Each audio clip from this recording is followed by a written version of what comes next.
To better understand how people use gestures and nonverbal communication to express themselves, we spoke to students around campus to see what they did. I use gestures to emphasize my point that I'm trying to make in my conversation, and I use face expressions to help get across the emotional aspect of my conversation.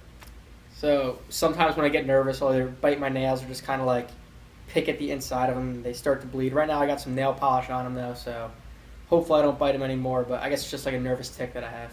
Sometimes we play in loud stadiums, so we talk to our fellow outfielders that they need to talk to us about if they're going to call the ball or where the ball is.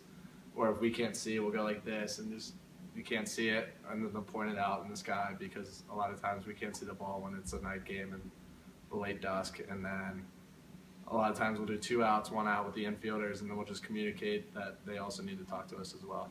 So in broadcasting, it depends on what you're covering. With hard-hitting news, obviously you keep more of a serious face. With sports, something fun, you smile a little bit more, you use your hands, a little bit more engaging. And then with radio, TV, when it's time to get out of a segment, give it the old break and you use some hand gestures such as that.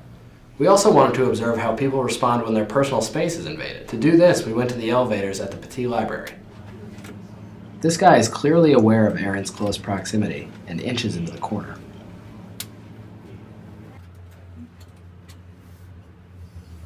This woman chooses to ignore Aaron, staring straight ahead at the buttons and waiting for the elevator ride to end.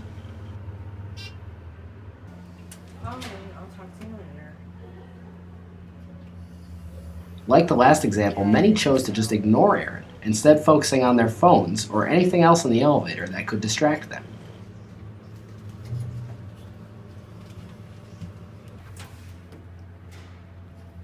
Once again, this woman ignores Aaron even as he steps closer, proving that people would rather ignore close proximity in an elevator than to cause a scene.